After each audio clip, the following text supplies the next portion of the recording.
just want to blow it all up. Start a new life.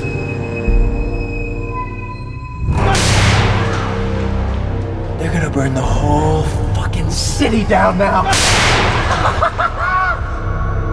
Knock. Knock. Who's there? Arthur Fleck. Arthur Fleck, who?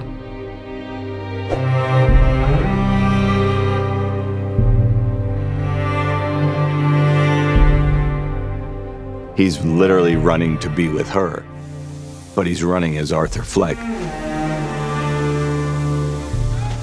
In fact, we say in the script, he's being chased by ghosts, right?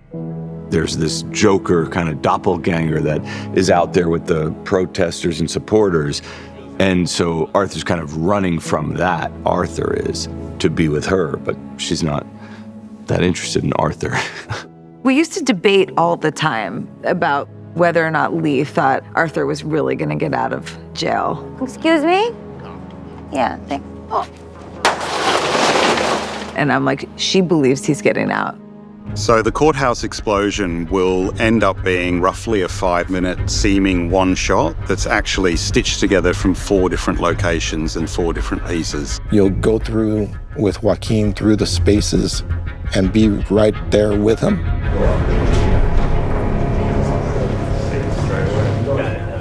When you start doing stuff like that, everybody on the set really gets into that kind of stuff. You know, this movie has been very art department centric. A lot of sets, a lot of big sets. Can we get around it? No, we're stuck. All right, here we go. But the next set, being in downtown Los Angeles, this is a place where we're actually shooting a location. And I think it's nice for us because it gives us urban energy.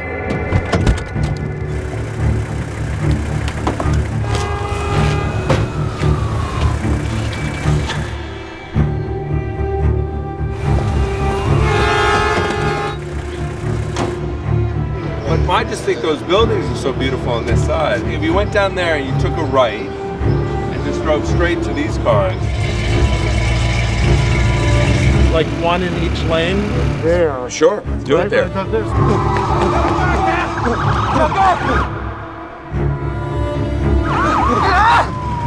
There are cuts within that long shot. It becomes more incumbent upon camera and visual effects to make those cuts work. This was the whole thing, to shoot it here in LA because this is where Todd's team was from, but we had to go to New York to make the connections to all the exterior locations. This has gone against everything I believe in, having a rap party before we're rap. I don't think that people realize the hellscape we are about to enter in New York. This is the best crew I've ever had on any film. We're almost there. Yeah. Thanks, you guys.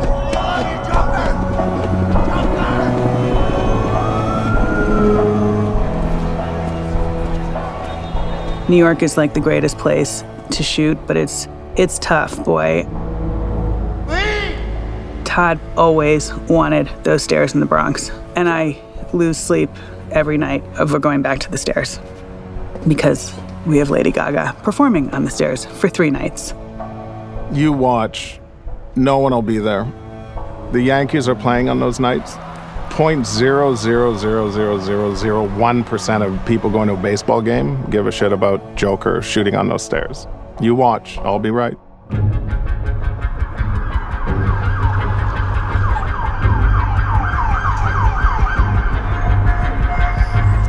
We are in New York City. The moment we're setting up to do right now is Arthur arriving.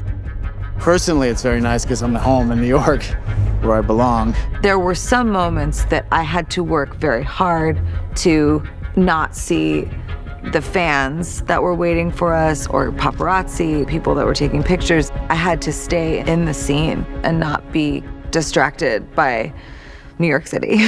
We are at Joker Stairs is what they call it now, but it's in the Bronx. And although I know the Bronx is the Bronx, it's good, I love it here. The Bronx presented a really difficult challenge. The neighborhood embraced us, and that's all because of David Webb and his crew and how they treat the neighbors and make them included, and we hire local kids to work on the set. But it's sort of this onslaught of outsiders that come. So it made the filming in New York way more difficult. Joaquin and I, we kind of lean into that, and we just go, hey, this is what it is. I mean, honestly, that was the end of the movies the last couple of days. All the, weird, stupid insecurities and fears that you have when you're creating something and it's being captured on film and it's going to be there forever. And there's all sorts of panic that everybody goes through in their own way. And all of that kind of revolves around trying to discover what the scene is. What is, somebody blew up the courthouse and I'm free, let's just go away. That was a really hard day. That was our last day of shooting. So I think it was the perfect day to shoot that scene. All these things always feed the film, always feed the performances or feed the way Larry and I are working. So while it might be, oh man, we're so fucked today, it always ends up working out in favor of the movie. Obviously, Joaquin is amazing, and she was like, I was actually riveted by her. Her look and all is super cool, really cool. I think it's so interesting that Arthur says there's no Joker, and she's like, I'll be on the staircase. It's heartbreaking for Arthur, but she just can't be around someone that is telling her that it's not real. Because everything she is Joker. We talked about what happens when a hurricane hits a tornado. Don't panic!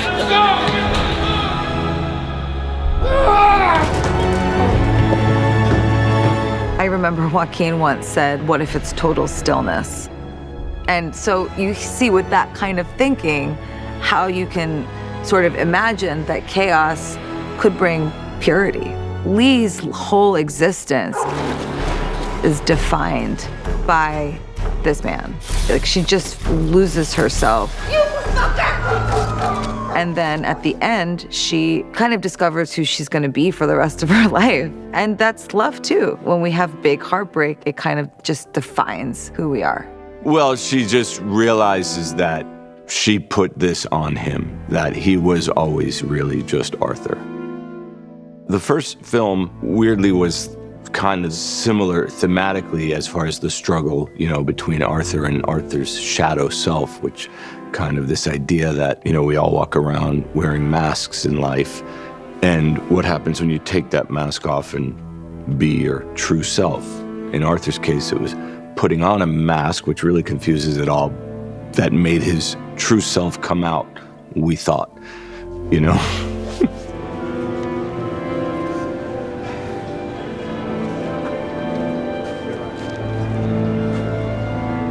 We're not going away, Arthur.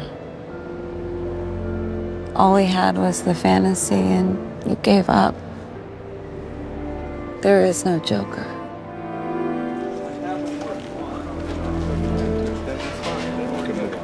We have it. I went back and looked at the end script.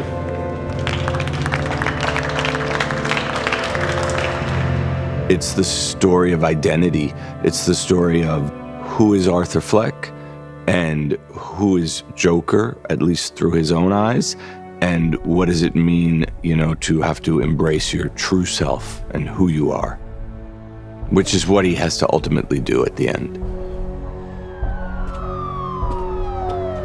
It was so hard to say goodbye to this whole movie. It was such a beautiful experience, and what a way to end on that staircase, I mean, Todd and everyone just assembled this incredible team. I didn't want to interrupt you during the day because I was literally going to come to your trailer. That just, made working on this really enjoyable. Todd, in his own way, with this movie, wanted to celebrate the minds of these two people in a fascinating way. I think this movie is infinitely more hopeful than the first film for Arthur.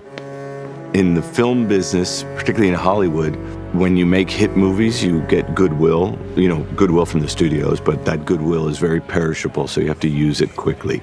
So when you have the opportunity coming off of something like Joker and you go, well, we could kind of do anything, and we could kind of do something that challenges us. I'm talking about Scott and I as writers, me as a filmmaker, Larry as a cinematographer. Really, how can we challenge ourselves in a way of something we've never done before? Okay, so she starts on that mark, yes? Yeah. I think it was very, very brave and bold, and I think that it's a testament to him as a director that he would rather be creative than tell a traditional story of love. This is a love story, but it's Todd's love story. Well, I mean, I think if you love the first film, it's because you loved Arthur, because really the first film was all Arthur all the time. Well, it's been quite a few weeks, hasn't it? We have heard every gruesome story of my life. It was not because of what Larry and I did, the way we shot it, not because of the sets that Mark built. It was because of this love for the character that Joaquin created. So we just thought, well, if we lean into that, and we really lean into taking Arthur apart and breaking Arthur down by the end of it, you know, it just felt right.